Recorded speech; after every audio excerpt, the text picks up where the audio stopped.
Sir, behind the barriers, please. That way, please.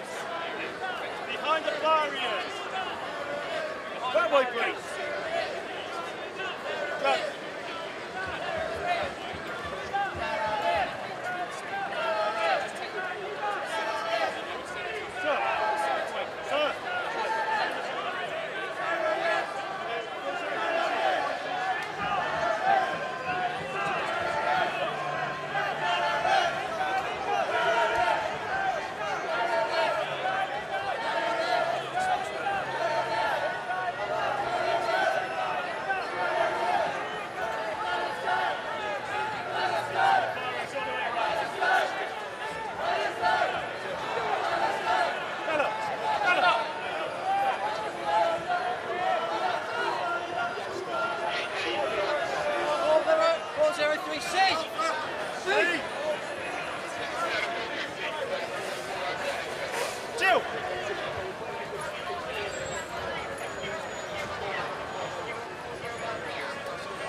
Free!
I need it to be more louder, right?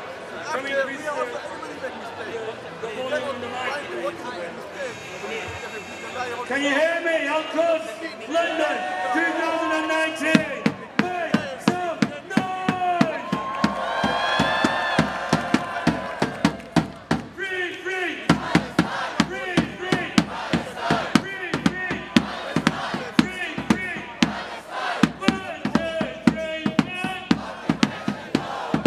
5, 6, 7, 8. My lords, ladies and gentlemen, brothers and sisters, people of faith and of love, all of those who've come in solidarity with the Palestinian cause. We gather here in London, Al-Quds, multi-ethnic, multi-coloured, diverse. We are doctors, we are teachers, we are accountants, we are shopkeepers, we are business people, we are the working class, we are people who are middle class, we are people who are welfare class, we are people here who spend their days helping the NHS, we have people here who spend their days helping children get educated as teachers. We are what is great about London. We are multi-ethnic, we are multi-diverse, and we give back more. We give and we give. We are the giving that keeps giving. That's what we are.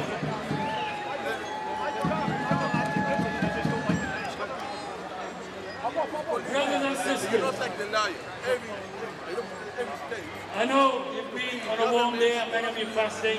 Thank you for not reacting to the provocation from the far right and the fascists that turned up with their Israeli flags.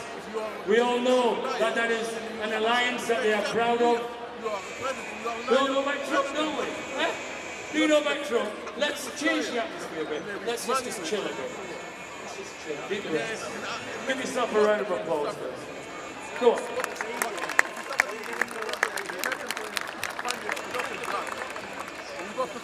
Let us thank, first of all, those people who have a lot of issues when they come here, who have a lot of problems. And I'd like to thank the rabbis from the New Cartine movement, the Semites on our side here. We are full of Semites, we are full of people from Ishmael, from the children of Isaac. That is who we are, and we're proud of that. So big round of applause. Please make some noise for the rabbis of New Cartine!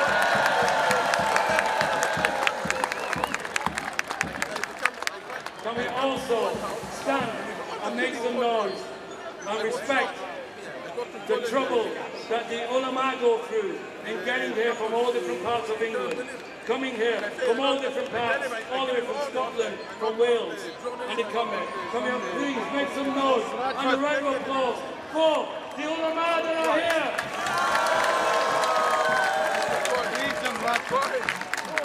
Before we start proceedings, may I first of all invite Brother Wajahat to recite the Holy Quran.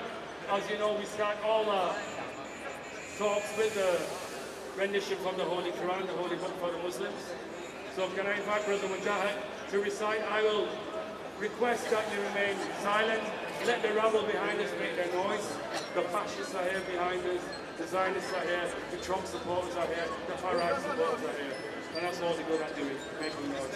So let us please, in some quietness, and reflect, whilst listening to the words of the Quran, reflect on all the struggles all over the world, of all the oppressed people, especially the Palestinians. Brother Wajahat, please welcome him with a nice loud salawat.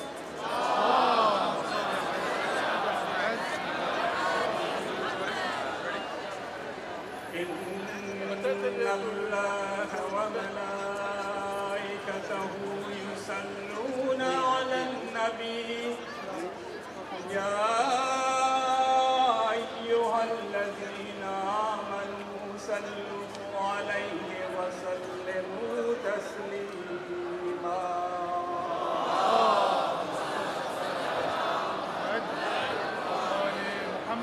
أعوذ بالله من الشيطان الرجيم بسم الله الرحمن الرحيم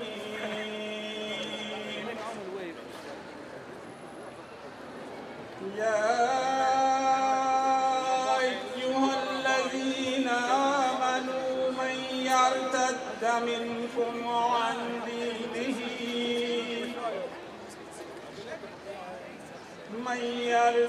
منكم عن دينه فسوف يأتي الله بقوم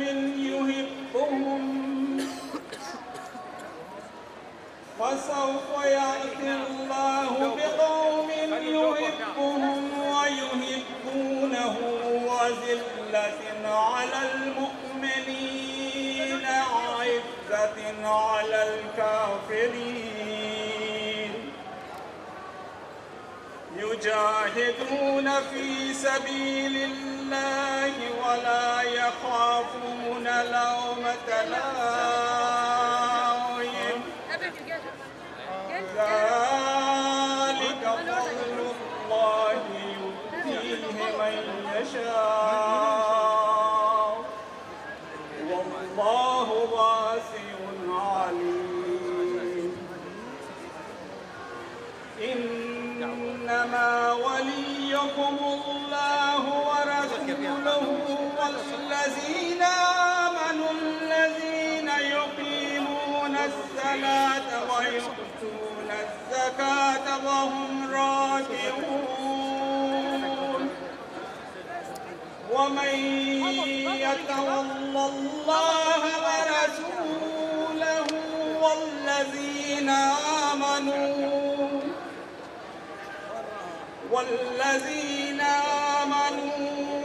فإن حزب الله هم الغالبون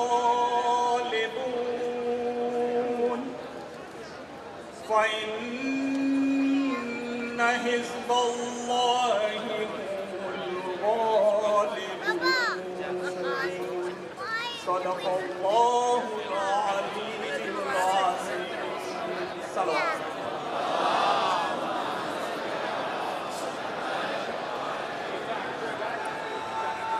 Thank you, Brother Mujahid. London's on course 2019. Make some noise! I can't hear you. Make some noise! We went past the Parliament, didn't we? Didn't we? And we don't care what colour, what nationality, what religion a Zionist is. A Zionist is a Zionist. We don't agree with their ideology. And we also know we've got some Muslims in Parliament who are also Zionists. Do we not? So-called, some of them say, yeah. So I want you to join in on this one. You know the words? E-I-E-I-O. Are you ready? Are you ready? The British Parliament has some Muslims. I gotta do louder than that. You gotta pick your feet. You gotta get that your peak up. The British Parliament has some Muslims. And lots of those Muslims are Zionists. But when I think here and when I think there, and when I think that, when I think everywhere, I want to think British Parliament has some Muslims. And some of those Muslims are Zionists. But when I think here and when I think there, and when I think that, when I think everywhere, I want to think British Parliament has some Muslims. Give yourselves a loud cheer. Manchester, are you here? Birmingham, are you here? Cardiff, are you here? London, are you here? Alcourt, 2019, London, are you here? Free, free! Free, free! Free, free! From the river to the sea! From the river to the sea! From the river to the sea! You will see, you will see! Our first speaker. We've got a list of speakers. It's been a short procession, so we're going to make it up on the speakers for you, alright? Okay? Make some noise, come on, say it! Let's just drown that out with some pro-Palestinian sounds, yeah? Free, free! Palestine! Free, free! Palestine! Free, free! Palestine! Free, free! Palestine! Free, free! Palestine! Free, free! Palestine! Our first speaker For those of you who don't know, like all our speakers, they don't need an introduction. Professor Haim Rashid is our first speaker. Professor Haim Rashid is a filmmaker, a photographer, and a film studies scholar. He teaches at the School of Oriental and African Studies. His books include a best-selling Introduction to the Holocaust and co-edited volume with Haifa Hamami, The Conflict and Contemporary Visual Culture in Palestine and Israel. In 2012, the professor completed the film London is Burning on the August 2011 London riots. Let me tell you, it's not easy for people like Professor Haim to speak up against the Zionists. It's very difficult. They get abused. They get called all sorts from people in Israel. All sorts, from capital to God knows what. But they stand here, shoulder to shoulder, with all of us, standing for the human rights of the Palestinians to live freely in their country. Please make some noise for Dr. Professor Haim Rashid. Come on. We were led here by the rabbis and the ulama. This is symbolic. I want to bring you greetings from the Jewish Network for Palestine. We are a sister organization of the Jewish Voice for Peace in the US. Our members are with you today, thinking of Palestine and its suffering on this day of Ramadan, just before the iftar. In the context of the manufactured crisis about anti-Semitism on the left, I wish to remind us that until the establishment of Israel, Jews have lived in peace and safety in the Arab and Islamic world, never suffering excesses of oppression and anti-Semitism. Judophobia of all kinds remains a European and Christian phenomenon, in great contrast to the role played by Jews in the Arab world and the Muslim world on all levels of society in all countries. Apart from few exceptions, Jewish life in Arab Muslim societies was one of collaboration, cooperation, and coexistence. This is what is called convivencia in Muslim Spain, life together of the three religions, the sons and daughters of Abraham. Jews were integrated into such societies at the highest levels of each country and played a crucial role in cultural life.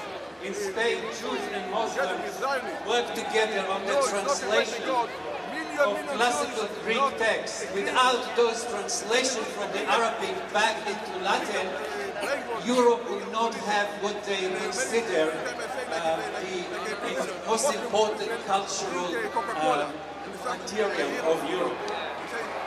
In Ottoman Empire, in North Africa, in the Balkans, and not least in Palestine, the three religions have enjoyed safety and coexistence not seen before or after. Zionism has brutally shattered such rich traditions of life together, installing racial hatred and colonial disdain towards the Palestinians, the indigenous population of the country who have lived there for many centuries. We, as anti-Zionist Jews, are together with Palestine, with those who are oppressed and subjugated under illegal and inhuman military occupation and colonial regime. We denounce the treatment of Palestinians, especially in the blockaded Gaza, and call for all of us in Britain to use boycotts, divestment and sanctions to bring about the end of Zionism and its cruel practices, and to bring about a just, lasting peace and coexistence for all who live in Palestine, as well as the Palestinian refugees living abroad under a secular democratic state as proposed by the PLO, the sole representative of the Palestinians. Palestine shall be free. Gaza shall be free. All people in Palestine shall be free. Free, free Palestine! Free, free. Free, free Palestine! Free, free Palestine! In our hundreds and in our millions, we are all Palestinians. Free Palestine! Thank you. Let's give it up for Professor Haim. Come on, London! 2019, make some noise! Can we do a song? We don't want no Zionism. Yeah? Bit of air guitar playing. You'll forgive me on this one. We don't need no Zionism. Down and up, and up, and up, down. Like this is Pink Floyd. This is another brick in the wall. It's all right. We'll do a couple of bars. I'll pretend you're the man. They can tell me off later. We don't need no Zionism. Down and up, and up, and up, and up, down and up, down, up, and up. We don't need no Zionist control. Down and up, and up, and up, down and up, and up, and up. Trump's your man and he's a fascist. Down and up, and up, down and up, and up. You're a bunch of racist trolls. Down and up, and up, and up. Hey, Zionists, leave Palestine alone. All in all, you're just a bunch of land-grabbing thieves. Hey, all in all, you're just a bunch of land-grabbing thieves. We don't need no Zionism. Thank you. Tribute to Roger Waters and all the work he does with BBS. Standing up for the Palestinian cause. Thank you. Our next speaker is someone again who really gets it in the neck from the Zionists. Les Levitt, Les it up, who's regular, comes here and stands up for the Palestinian cause. Les Levitt has helped set up the campaign against criminalizing communities in early 2001. Previously, he was involved in other campaigns against criminalization. He has opposed Israeli occupation through various UK campaigns, such as Jews for Boycotting Israeli Goods, Jewish Network for Palestine, and British Committee for the Universities of Palestine. Please, put your hands together, make some noise for Les Levitt!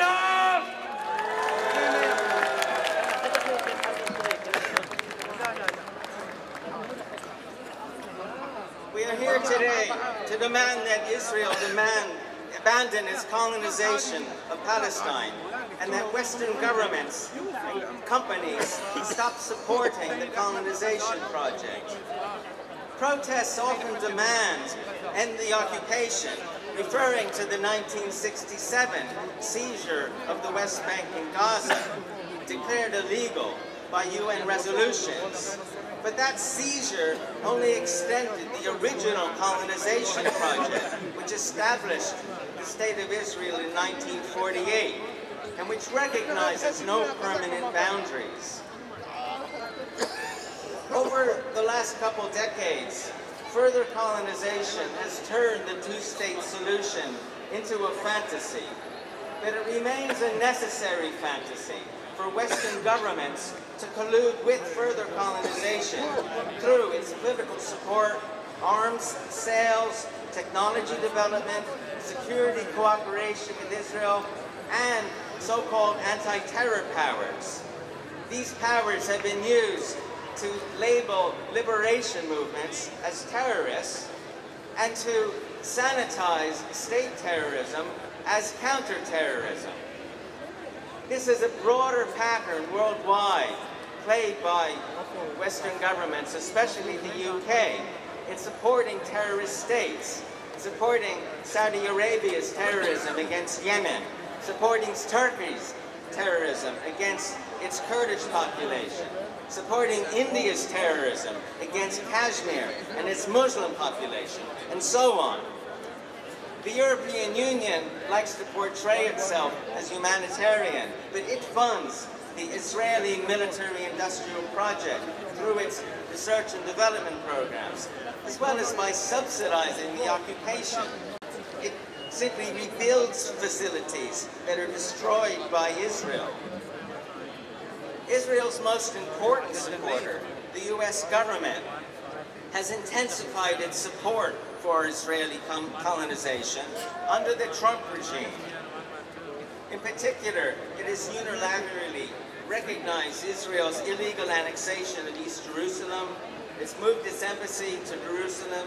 It closed the U.S. consulate there, and it closed the PLO office in Washington.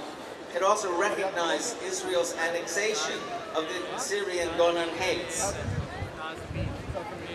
The U.S. president has also announced the so-called deal of the century, supposedly to resolve the conflict, with the threat of even more punishments if Palestinian representatives decline the offer. How do we understand these changes?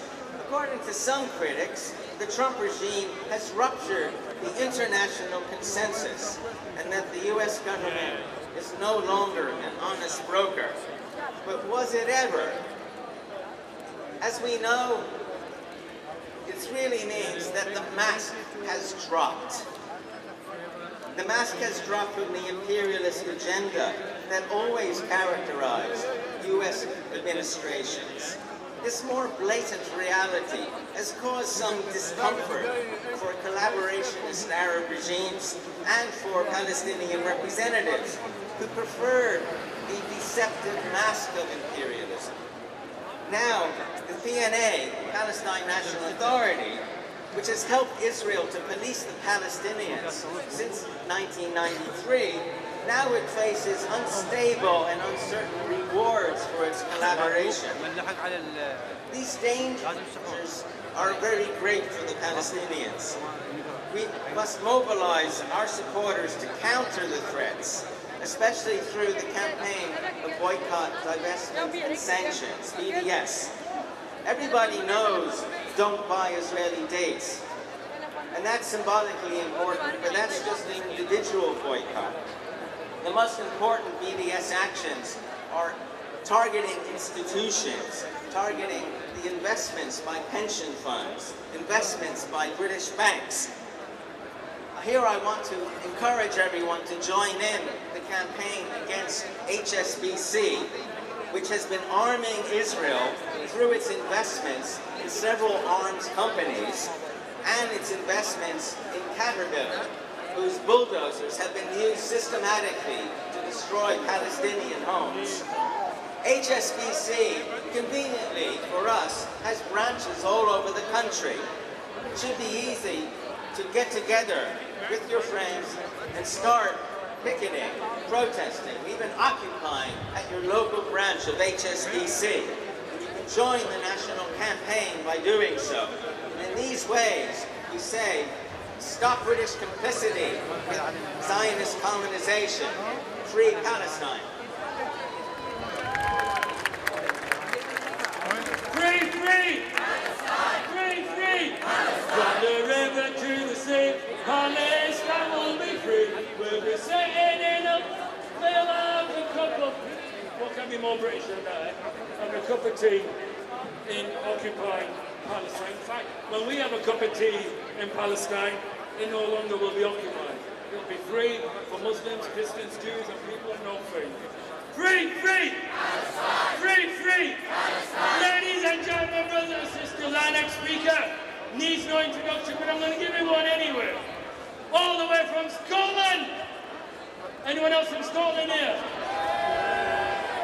Got your fans here. Are you Celtic fans? Are you a Celtic fan, Nick? Are you a Celtic fan? Not saying, all right. So, Mick Napier is well known to you. The previous speaker's taken in the neck and the head. Mick gets it everywhere, believe me. I've seen the type of filth they write about him on the internet. I'm talking about the Zionists a lot over there, the fascists and the racists. We've seen what they do. So please, give a big round of applause and make some noise and a big welcome for, all the way from Scotland, Mick Napier! Friends, thank you for the opportunity to address you. Good.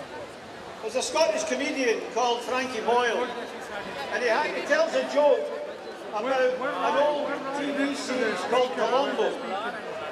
And in Colombo, it's different from the usual detective stories, because you see the murder at the beginning, And then the whole programme is how does he track down and trap the murderer. But you see it at the beginning, it's obvious, it's in your face. And he tells a joke about his granny, who says during the programme, I think she did it. His granny, we saw it at the beginning, we know who did it. It's open, it's public.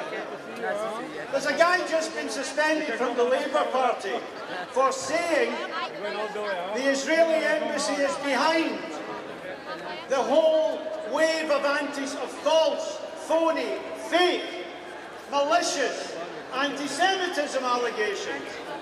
He's been suspended for saying something. It made me think it's a Frankie Boyle joke. It's obvious, they don't hide it. The Israeli embassy does it. They do it openly. They have workshops around the country where all the local Zios get together, Christians and Muslims and Jews, they all get together, the Zios, because there are some of each, and they plot how to smear those of us who stand up for the Palestinian people. Your crime today is to stand up for the noble people of Palestine. And I have to tell you, there are 100 reasons to cut your wrists. There are many reasons to despair. A sex abuser is going to be entertained by the Queen in London in the next few days. He's going to be here for a lap of honour. He should be in prison. There's so many reasons to despair. But when you see the Palestinians standing up Friday after Friday, week after week, being mowed down by snipers, and still they come back, how can we despair? The cost of resistance in Britain is very small. It doesn't cost much. Only a few people get fired from their jobs. Very few get killed. It doesn't cost very much to stand up to the monstrous crimes against the Palestinian people. And you here today are doing it. And you're inspiring other people who watch you and don't quite have the courage to join today, but might find that courage tomorrow. Friends, the horror in Palestine gets worse and worse every year.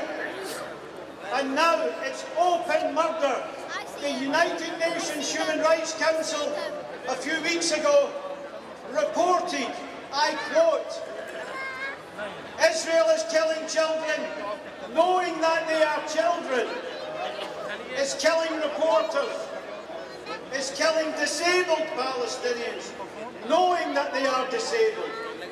This is black, bloody genocide.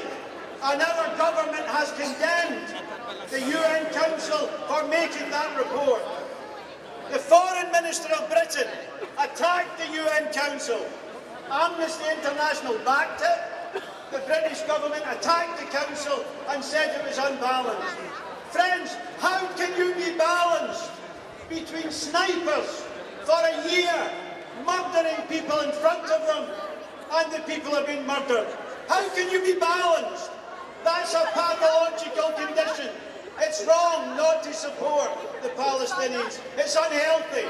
And I look on you today and I draw inspiration from your health, your standing up, your determination to be counted. The Muslims, the Jews, and those of us who are not religious believers. We stand together, united for the people of Palestine. Friends, I'll finish by saying this. The horror constantly gets worse. The British government complicity is never ending. I carry a special burden of shame. Balfour was Scottish. Tony Blair was Scottish. We have a lot of ground to make up, and we're trying to make it up today. We will win, but the complicity of the British government is profound and deep and black and profitable. But the resistance of the Palestinians is detonating support around the world. Two facts.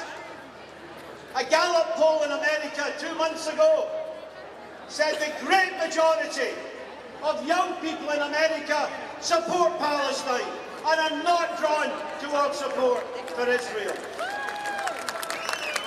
Larger and larger numbers of American Jews are disgusted with Israel, and the leaders of this community are complaining about the young people because they don't support Israel, they don't do as they're ordered. Friends, we will win, nothing surer. There has never been a movement for human progress against slavery that didn't bring a rabble onto the street to support slavery. There was never a movement for the vote, for men or for women, that didn't bring a rabble such as these out on the street to oppose it. We are standing for human freedom. We're standing against the forces of murder, ethnic cleansing and genocide. We will win, and no matter our numbers today, in the future, those who stand with this rabble, and I mean Theresa May, God help us from Boris Johnson. When we think of them, we will win. We've no choice. We have to fight. The dark days ahead, but we'll come through. Thank you.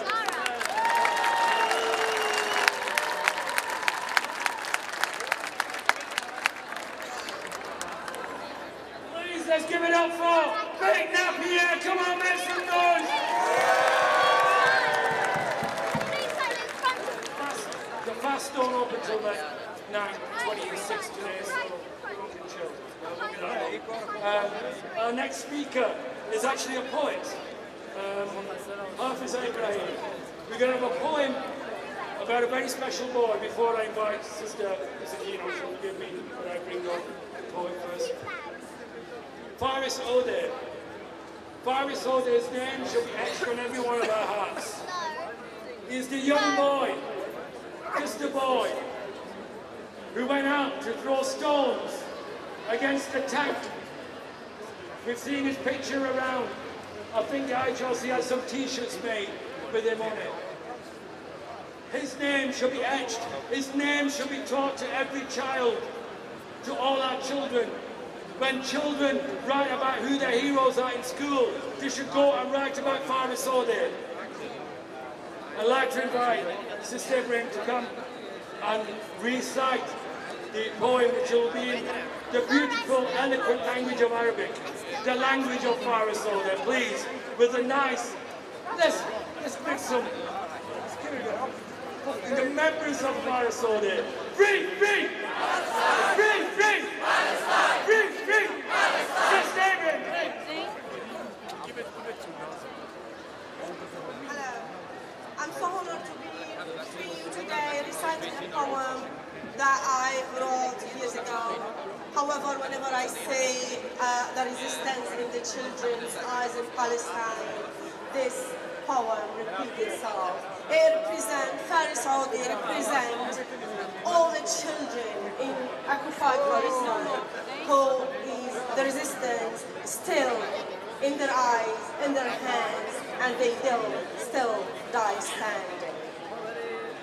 I wrote this poem few weeks after Faris Ode died, and I said, "Oh Faris, I feel so sad, so proud to learn you are immortal even in your age. Being lifeless with no more, extremely shocking, wallless, and so bold. However, manhood grew ill in your heart. A teen boy under repression, who stood for his rights and called no for repression. Boy, your fingers are so small, to reform history out of stone, to quiver the consciousness of this bold and evil revolution of discussions. Yes, you did, and yes, you have. With the aroma of your innocence and the aroma of your soul, as if, while your body falls, your eternity rises. Like Jesus the Christ, the son of your moral land, who was sacrificed before. Forgot you not, little child. Forgot not, little child, for me you were and always will be. a true first, a true night, a form of dignity beyond the time, like all the children in Palestine, and also phenomena of uprising, like the rocks and the mountains and the trees in our gardens. You die standing, and we die standing. We die standing. Thank you.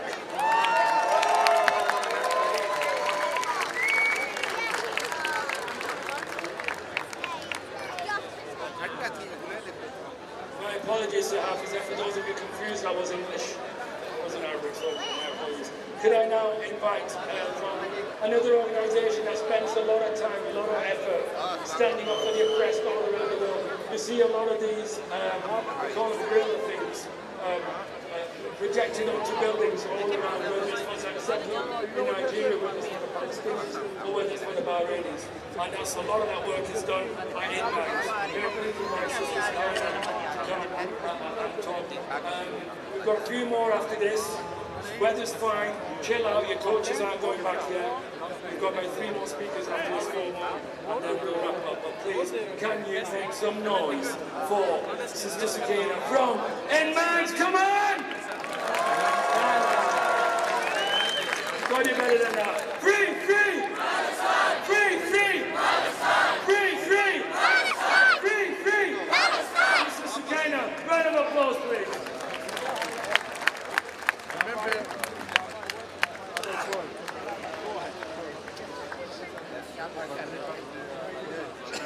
أعوذ بالله من الشيطان اللعين الرجيم.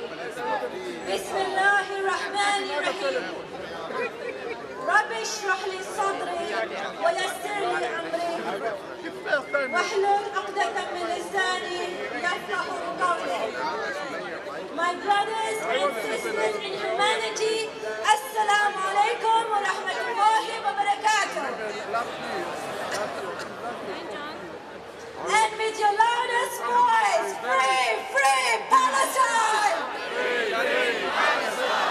Free, free Palestine! Free, free Palestine! Al-Quds Day was established 40 years ago on the 16th of August 1979, on the first Ramadan after the victory of the Islamic Revolution. Imam Khomeini, Rizwanullah alayhi, inaugurated the last Friday of Ramadan as Al-Quds Day, a day for solidarity with the oppressed in the world. In particular, the oppressed of Palestine. Every year since that day, without exception, we have seen Al-Quds Day demonstrations all around the world, including London. This year, nearly 1,000 cities worldwide are commemorating Al-Quds Day. Al-Quds Day is a precious fruit of the victory of the Islamic Revolution of Iran. But it is not an end in itself. Al-Quds Day is a platform we have been gifted from which to launch our own campaigns and movements for the liberation of Palestine. We all have a personal responsibility to fight this injustice. And this fight is not an easy one. Sacrifices, personal sacrifices, will need to be made for its victory. I want to give one example of sacrifice from the struggle against another apartheid regime, South Africa. On 19th July 1984, a woman came out to the checkout of June's grocery store in Dublin, Ireland, with 2 South African outside breakthroughs. Mary Manning, the cashier, made the woman break. The woman bypassed her and go to another till. But when she opted for Mary's checkout, the 21-year-old told the customer she could not handle the South African goods, as they were produced under the apartheid regime. This small act of solidarity changed the course of history. 11 workers in Jews' grocery store decided to boycott South African goods. They refused to sell South African products to customers. The 11 workers, nearly all women, were immediately suspended, leading to a strike. One of the workers, a 27-year-old mother, Bonnie Monroy, admitted, "We did not know about apartheid at the start, but as the strike grew, we learned more, and we just wanted to let Irish people know what was really going on." Another striking woman says she had never met a black person before the strike. Bonnie did not think the strike would last long, and that they would be back at work within a couple of weeks. In fact, it took 2 years and 9 months to break the deadlock in one of the most bitter strikes the country has ever witnessed. Many of the ignorant public spat at them and shouted abuse, calling them legal lovers and telling them to look after their own. They were intimidated by special branch who visited their homes, telling them they were silly little girls. One of the women described the low point in the dispute was watching other student workers who hadn't gone on strike waving their Christmas bonuses in their faces. And while she was on the picket line. We were on the picket line every day of every week. One winter it was so bad that we actually had plastic inside our shoes. Another striker recalls, the canteen was just over our picket line, and they would throw tea and tomatoes on top of us. It was very bitter. The deadlock was only broken after the Irish government finally caved in and imposed a county-wide ban on the importation of all South African goods. So Jews, along with all stores in Ireland, were forced to end the sale of South African goods. The small act of solidarity by Mary Manning, refusing to sell 2 African grapefruits that dropped in the ocean, had turned the tide against apartheid in Ireland.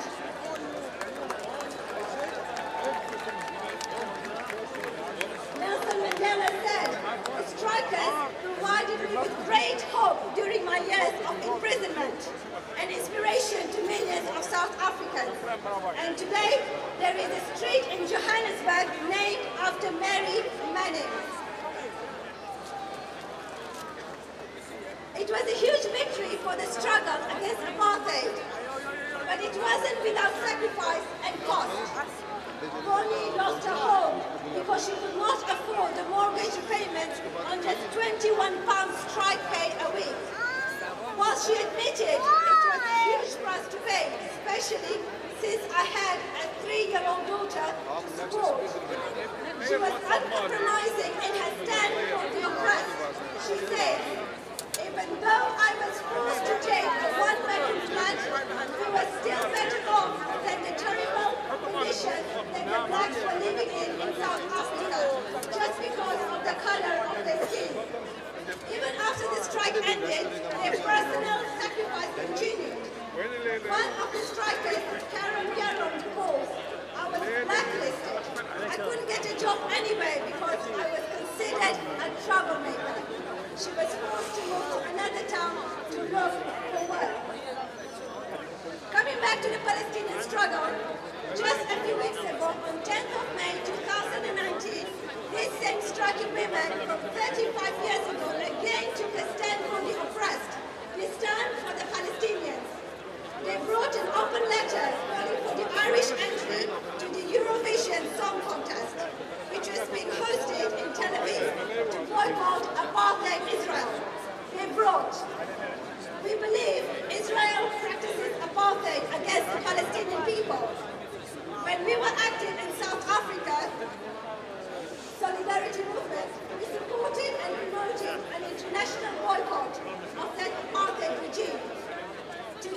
Palestinians have gone for a similar campaign of boycott, investment and sanctions to help them to overcome the oppressors. They fully support this campaign. Despite all the personal costs they suffered, they continue to stand with the oppressed today. What we have to ask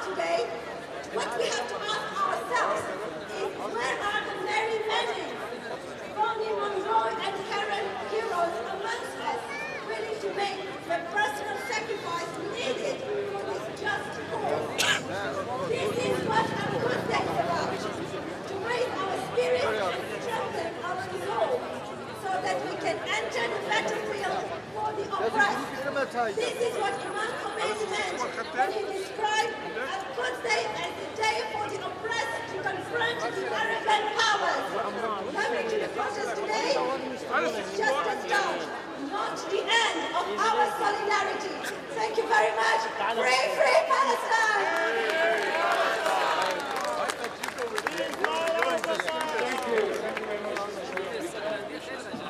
We've got four more speeches to go, and each one is a gem, I believe you.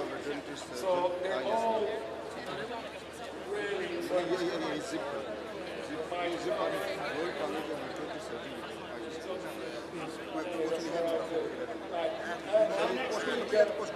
you know, we talk about racism, we talk about fascism, we talk about victims of racism. The next person only knows too well what the far right and that whole My Salim's father was going on his way, I think for Frederick Prayers, the shop prayers in Birmingham, upon which he was attacked by far-right extremists, and he was killed. Those of you, many of you will know about the case and the situation. So it's really, really grateful that Maz has took the trouble to come all the way from Birmingham to address us. Can we please welcome Maz with some cheers for Palestine? Yeah. Let's hear it and let the sawab go to a departed father.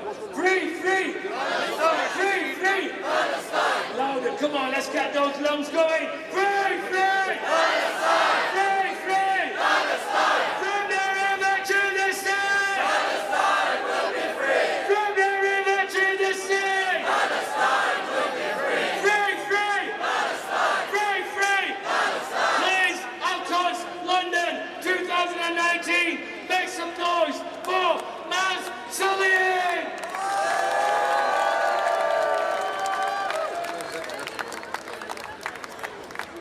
Assalamu alaikum, brothers and sisters. It's an absolute honor to be here today to speak at the Al-Quds Day protest. Once again, we're outside 10 Downing Street to tell this despicable Tory government to stop supporting Israel, to stop arming Israel, to stop supporting terrorists such as Netanyahu. When I say Netanyahu, you say terrorist. Netanyahu! Terrorist! Netanyahu! Terrorist! Netanyahu! Terrorist! Netanyahu! Terrorist! Thank you. War, imperialism, fascism and racism are the breeding ground for discrimination and hatred in the UK that this UK government is complicit in. Simply open your mouth on Israel and Palestine, and faster than you can blink, you'll be labelled either anti-Semitic or a Hamas terrorist. If we cannot find a middle ground in dialogue, how can we expect Israel and Palestine to find a middle ground? After all, peace is what we're after, right? The abhorrent ex-Prime Minister, and he says such joy to say ex-Prime Minister Theresa May has finally gone. She wanted people, British people, to feel pride in the Balfour Declaration. What exactly is there to be proud of? Balfour initiated a policy of British support for Israel, which continues to this very day to the detriment of the occupied Palestinians of the West Bank and the 5 million Palestinian refugees living largely in warrens of poverty around the Middle East, including Israeli besieged Gaza.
live if they're lucky. Mass unemployment and no freedom to move. Their fishermen are shot at, they are injured and not even allowed to leave Gaza to receive necessary medical treatment.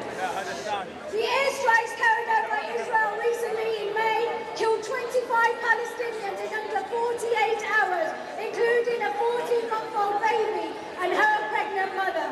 The airstrikes deliberately targeted residential buildings, libraries, cultural centres and utilities infrastructure.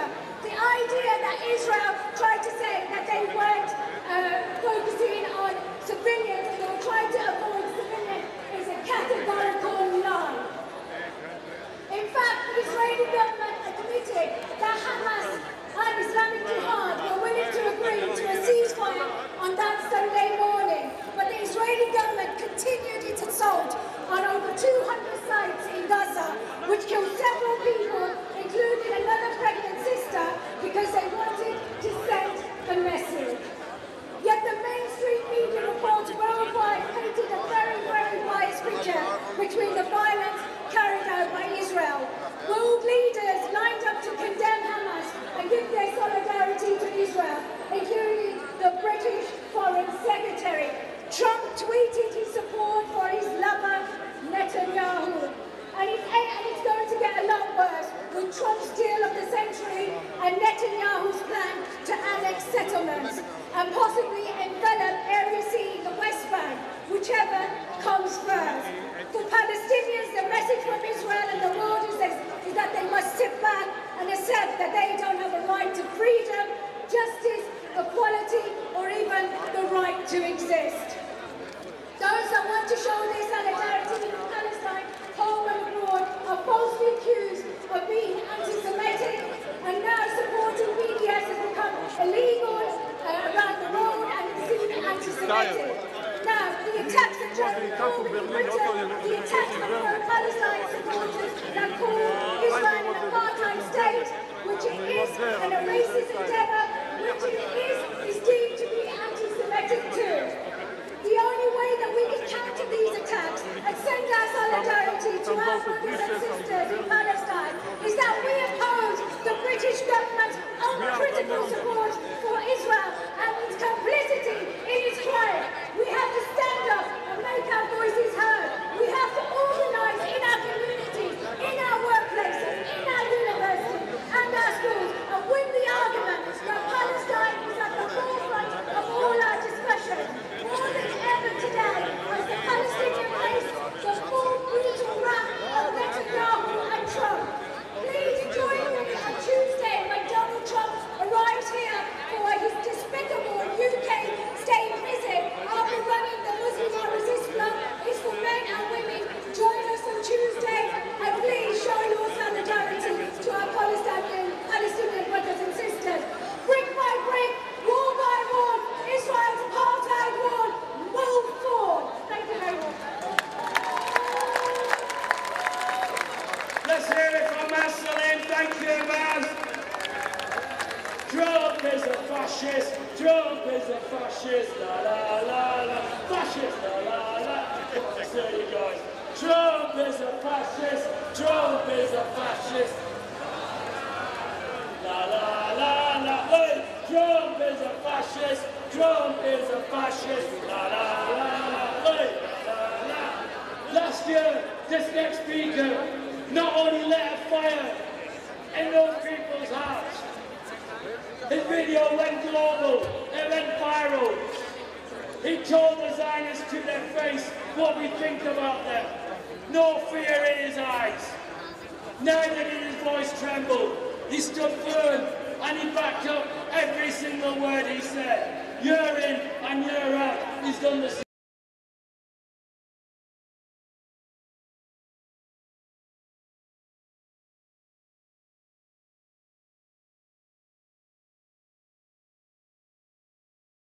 Sheikh Baban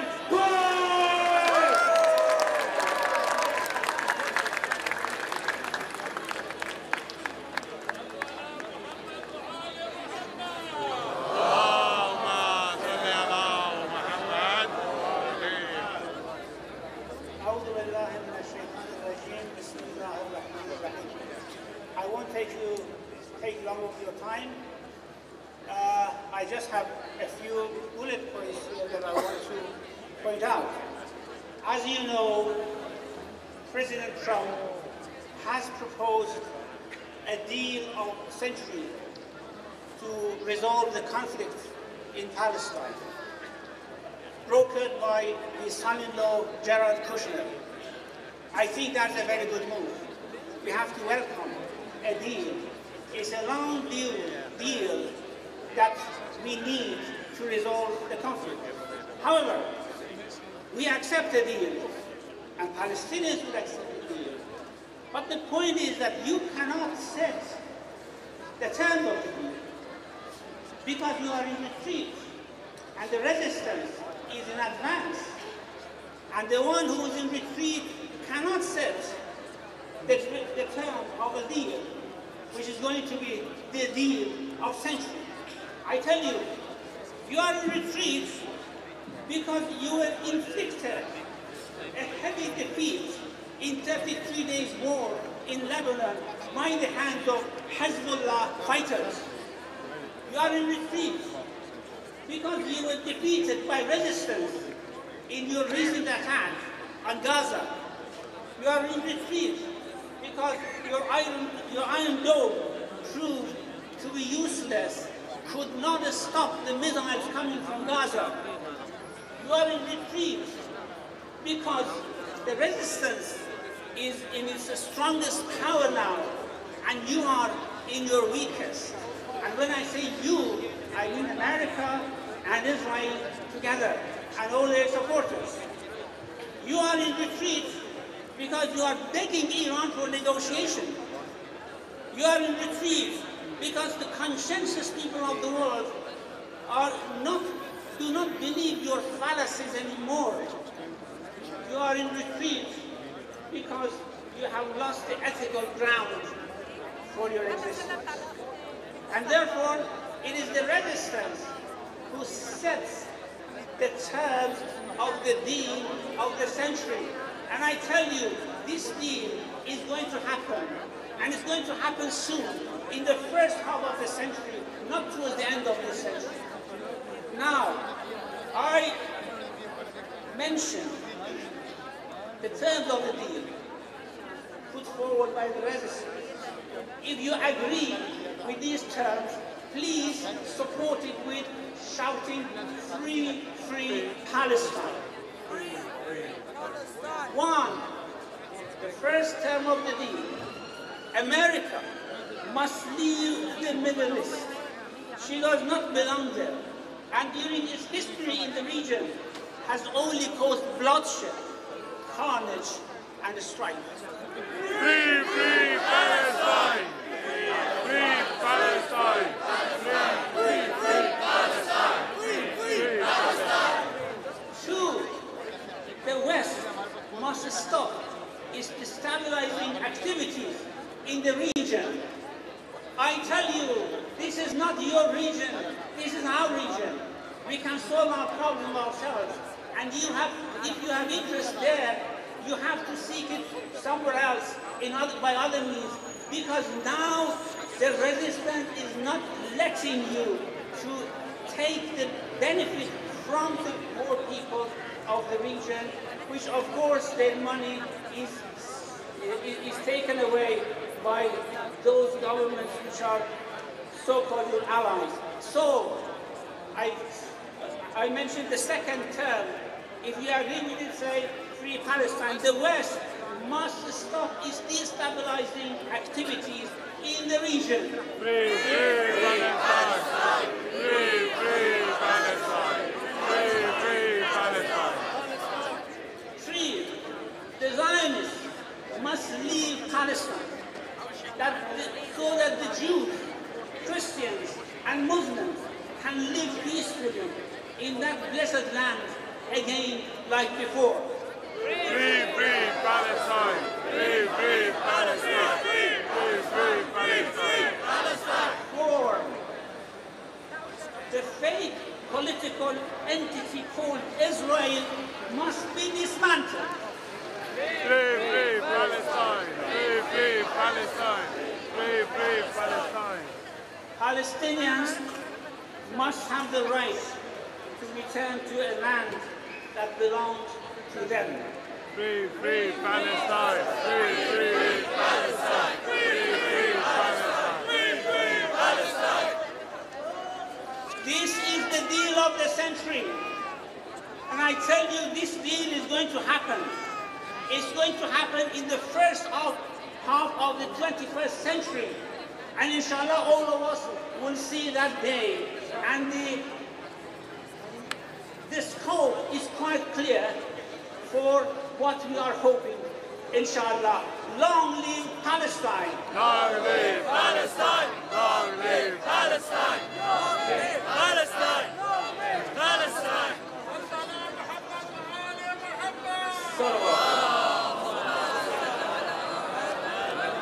Free, free! Palestine! Free, free! Palestine! From the river to the sea! Palestine will be free! From the river to the sea! Palestine will be free! You will see, you will see! Palestine will be free! Free, free! Palestine! Free, free! Palestine! Big up there for Sheikh Mamampo, make some noise!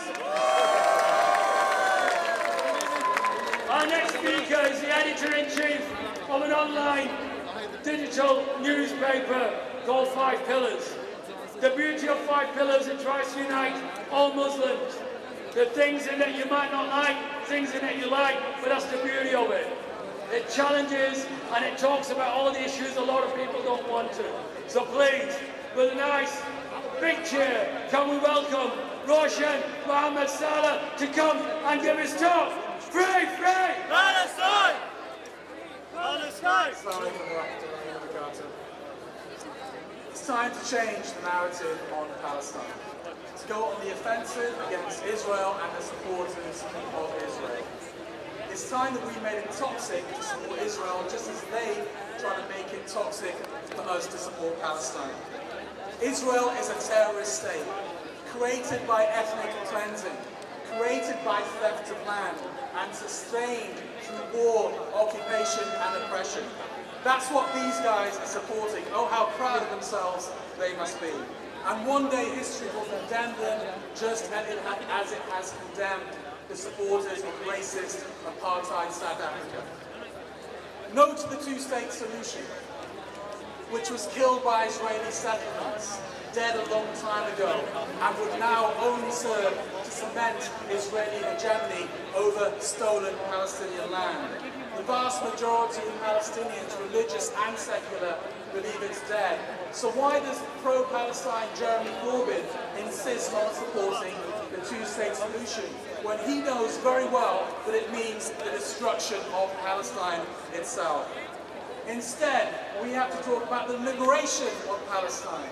And we have to talk about a one-state solution where everyone shares the land, one person, one vote. Israel has no moral right to exist. I'll say that again. It has no moral right to exist, just as apartheid South Africa had no moral right to exist.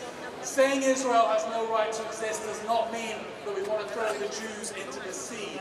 Just as it didn't mean that opposing apartheid South Africa meant that we wanted to kill all white people. It just means that Israel has no right to exist at the expense of another people. No to the Israel lobby's definition of anti-Semitism, otherwise known as the IHRA definition of anti-Semitism. It says that you are anti-Semitic if you question Israel's right to exist or call Israel racist. It's just a means of silencing Palestinian voices and harsh criticism of Israel. No to normalization with the Zionist entity in any way whatsoever. My understanding of BDS is an all-encompassing boycott of Israel, whether that be political, cultural, etc. Boycott of all Israeli institutions and their hardcore supporters. But soft normalization is happening right here in Britain, in some of our biggest mosques and Muslim institutions playing footsie with Zionists, under the guise of seemingly harmless interfaith activities. And interfaith is deliberately being promoted by Zionists. as a means of trying to establish Israel as a fait accompli, to mute criticism of it and to divide Muslim groups who might otherwise oppose it. Interfaith with Zionists is a bit like breaking bread with a burglar who's just stolen your house. The burglar says to you, you can't have your house back, but let's be friends. No, let's not be friends. So if Muslims want to do interfaith with Jews, let's do it with Natura Carta.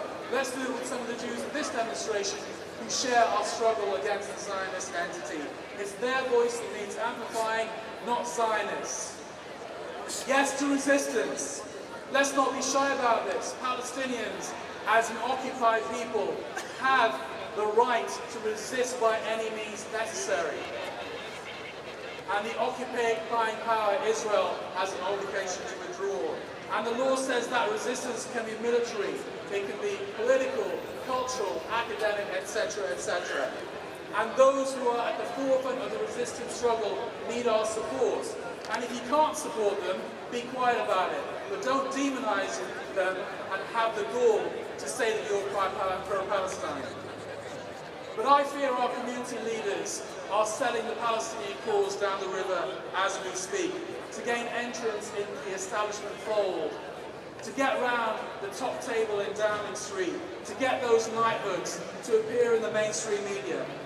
And if we don't stop them from going down this shameless route, then it'll become normal for Muslims to work alongside Zionists, thus selling out our Palestinian brothers and sisters. Where's the shame in our community leaders? Where's their love of Palestine? It's up to us to change their minds. I want a Muslim leadership that truly reflects the community, not their own vested interests. I want to be part of a Muslim community that's led by lions, not by mice. We need to hold our leaders to account, to keep them honest. They work for us, they gain their legitimacy from us, not the other way around. To conclude, let me end by saying that Israel may be sitting pretty now, but in the future, will it really be sitting pretty? I don't think so. It's facing a demographic time bomb with the rise of the Palestinian population, with ultra-Orthodox groups, Jews in Israel, not serving in the army and not contributing much to the economy. Will Israel's main backer, America, still be supportive of this Western colonial outpost when the energy age finishes and the whole region becomes less strategic? Will America have the same cultural affinity with Israel as it does now when it becomes a majority non-white nation? And will the advent of a multipolar world with the rise of Muslim powers, will they finally give the Palestinians the backing they deserve? None of us know the answers to these questions, but I do know that time is against Israel. And inshallah, in these last days of Ramadan, let's make dua. It could be Laylatul Qadr tonight. Let's make dua for the end of the apartheid Israeli regime. Thank you very much. Free, free! Palestine! Free, free! Palestine! Free, free! Palestine! Move it. Some of you at the back, move it. Please, come closer.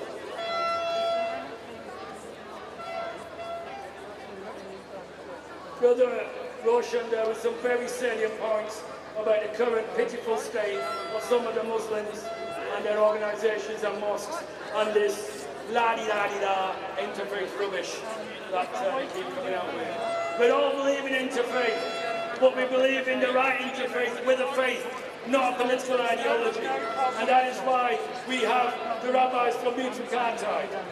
And of everyone who I've mentioned, from Mick, from the professor, from Professor Haim, from Les, who get it in the neck for raising their voices, including Maz, including Roshan, and including Sheikh Mahmoud.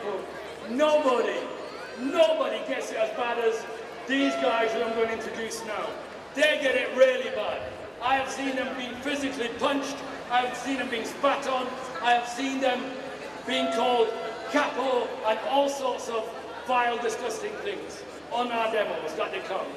Please, put your hands together and make a nice big cheer from the rabbis of New Jakarta, including my good brother and my friend, Rabbi Beck.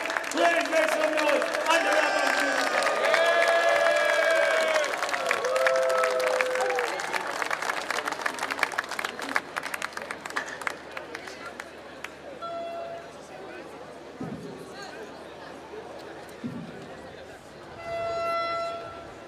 My friends, we're coming here to show our solidarity with the Palestinian people. It's not the only place where we come in Al Quds Day to show the Jewish solidarity with the Palestinian people in a dozen of cities over the world. We was this year, we was in Brussels, we was in Berlin, we was in Canada, in Montreal, in Toronto, in New York, in California, in Detroit, in many cities over the world. We come to show our solidarity with our Palestinian brothers. There are over the world hundreds of thousands of Jewish people who are against the state of Israel. Come and look in our neighborhood. I myself, I live in Stamford Hill, not too far from here. Thousands of Jewish people living there. Hundreds of institutes you will find there. You will not see even one Israeli flag in the whole area.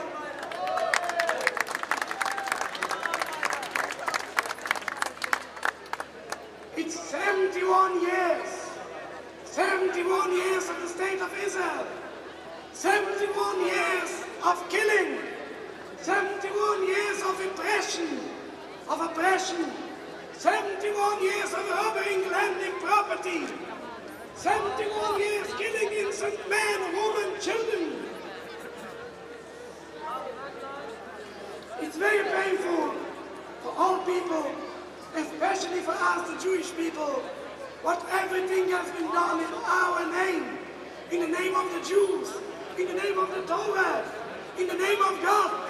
What the Zionists take out of concept, some voices of the Torah, and twist it out for their own political agendas. We come here to bring out the real true Jewish voice. The state of Israel has no right to speak in the name of Jews at all. They are not believers. They don't believe in God at all. Jews are in exile for divine decree. God sent us in exile. He forbid us to go out of exile by 3 oaths. The Zionists doesn't care about God. They don't care about the Torah. They have lost their loyalty in God. We Jews are loyal to God. When God sent us in exile, we stay in exile. We not try to go against God. We believe in God in our good times, and even in the not good times. We are loyal to God like a small child keeps the hands of its mother, is not worried for nothing. We also believe in God 100%, but the Zionists lost their trust in God. In the same, we have to build up our own state. We don't care about God. We don't care about His exile. We're going out by force. We're doing what we want. Believing Jews can't do such a thing. The Zionist I'm declaring is a Jewish rabbi. The Zionists cannot speak in the name of the Jewish people at all. I can say that very clearly. Where you see Haredi Jews, Orthodox Jews, looks like me, I can say the vast majority of them is strongly anti-Zionist, and 95% of them are non-Zionist at least. As I say, come to Stamford Hill. I invite everybody to come to Stamford Hill. You will not find even one Israeli flag in the whole area, and not only in Stamford Hill. Everywhere where you see a concentration of Jewish people looks like me. Take for example Antwerp, take for example even in Australia, in Argentina, not to mention in the USA, in New York, in Canada, in many, many places, where you see people who looks like me, you will never find the Israeli flag at all. Because Jewish people, real Jewish people, not so-called Jews, like the Zionists, what they call themselves, Jews falsely, but the real Jewish people who are the following God, the following the Torah, are totally against the state of Israel.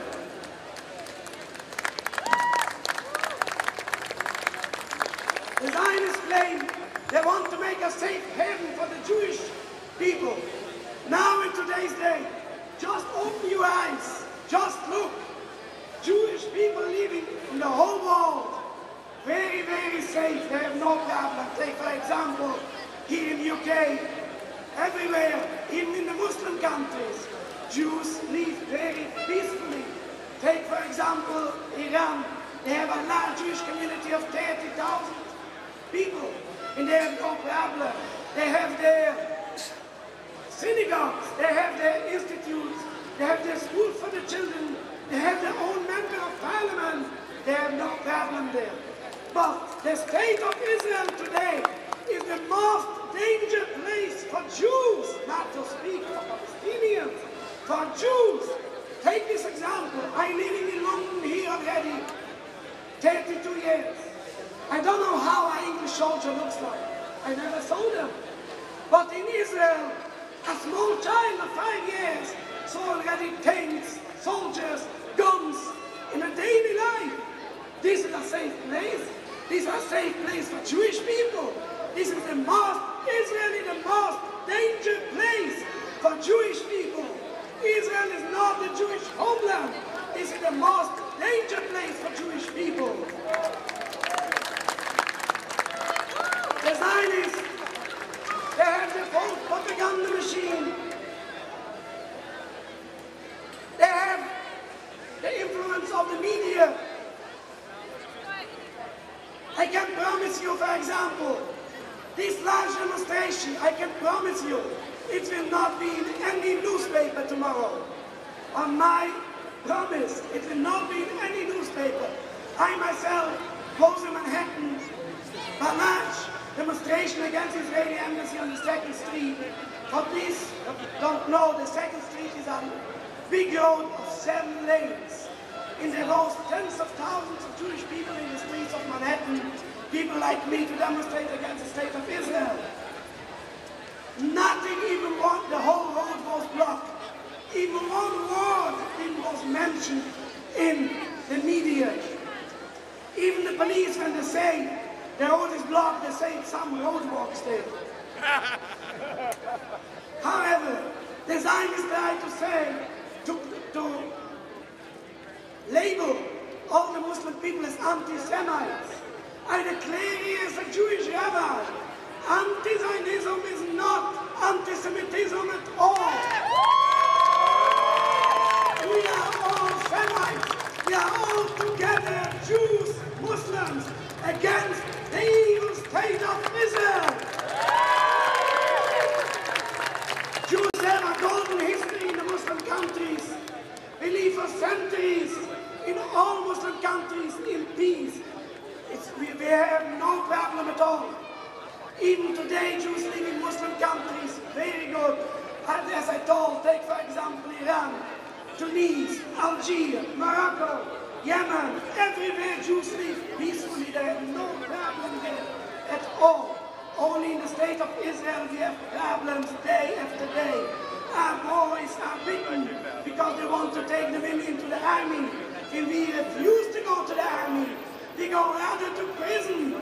We go rather better to be killed rather than to go in the Israeli army. We will never join the Israeli army. Many of my brothers are in prison today because they rejected to go in the Israeli army. The only solution for today's day is the state of Israel must come to an end. We are not supporting a two-state solution at all. The state of Israel is like a rebellion against the Almighty. In the Torah it's written in Numbers 14. Why do you rebel against God? You will not succeed. You can see the state of Israel is 71 years. But 71 years of bombs, 71 years of killings. There will never be peace there. We hope, if we pray to the Almighty, to bring an end of the state of Israel. The state of Israel must be dismantled. We hope we pray for peaceful and nobody looks for bloodshed. We hope very strongly that this year will be the last year with a demonstration against the state of Israel. The next year, Israel will be no more. We can celebrate. Next year we can celebrate our Tuesday together in Jerusalem under a Palestinian government. We're going now to burn the Israeli flag. We want to show a total opposition against the state of Israel. The state of Israel must come to an end. Soon in our days, a peaceful end, and soon in our days.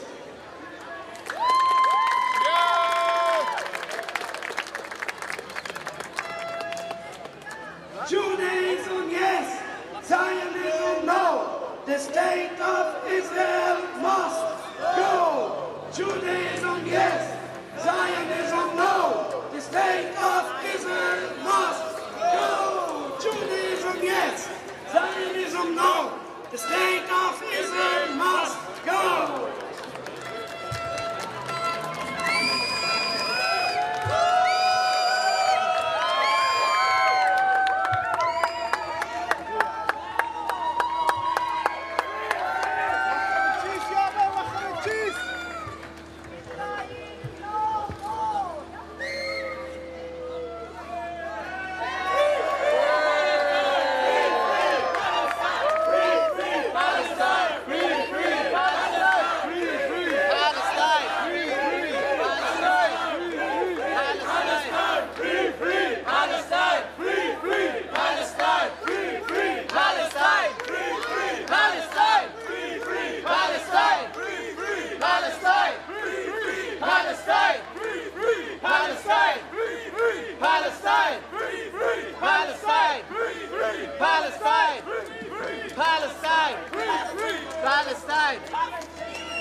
Penultimate speaker.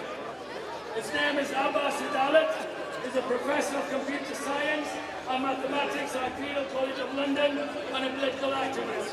He founded a campaign against sanctions and military intervention in Iran, an organisation formed to oppose sanctions or military action against Iran by the United States. Please, with a big salawat, please welcome Brother Abbas Idale.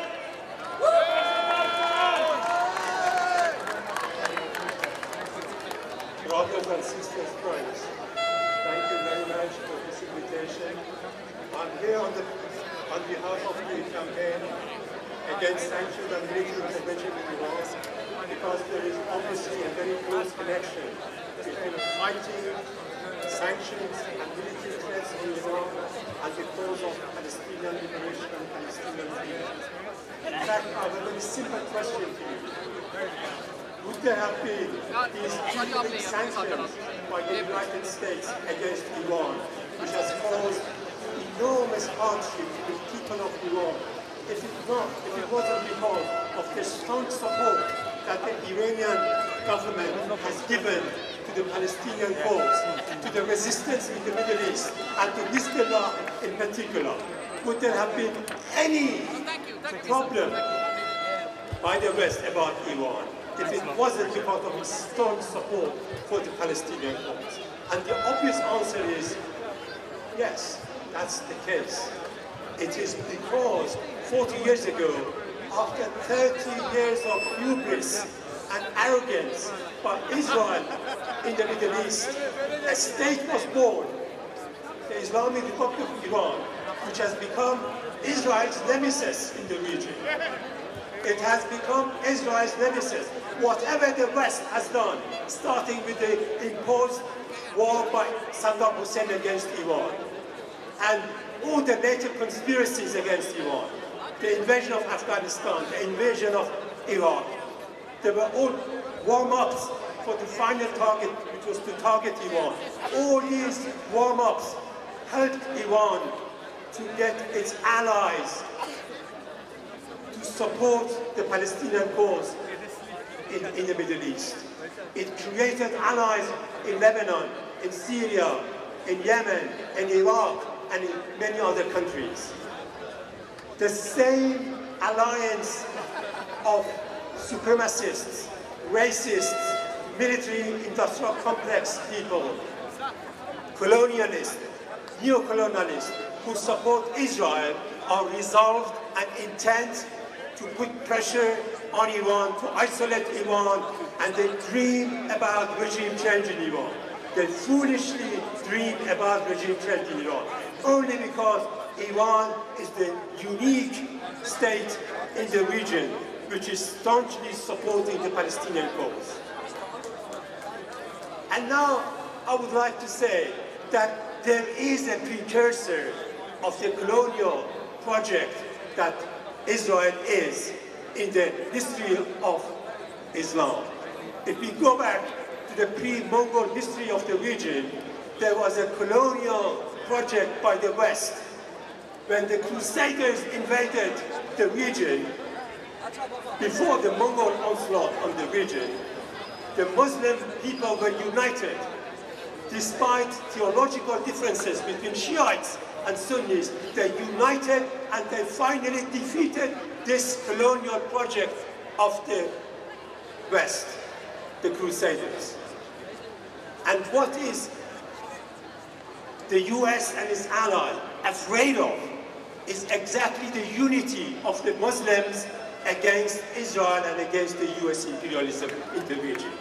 This is because the lessons of the history is that if we unite, we can get rid of these colonial projects.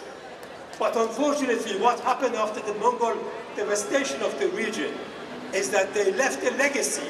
They left an ideological legacy, which is this Takfiri ideology, which is created in the mirror image of the Mongol political military code of Genghis Khan. It's an intolerant ideology. Mongols, or you're going to be wiped off. This was their ideology. And a small sect with a veneer of Islamic dressing in the Middle East was converted. They took up this Takfiri ideology, so they justified killing of Muslims because of theological differences. And that's what the leaders of Arab reaction in the Persian Gulf monarchies support now. They promote. This is what ISIS and Al-Qaeda promote. This is exactly what Israel has been trying to do by sowing the seeds of division in the Middle East. Now they have manufactured a great prize for themselves, because the absolutist monarchists in the Persian Gulf are now in a unholy alliance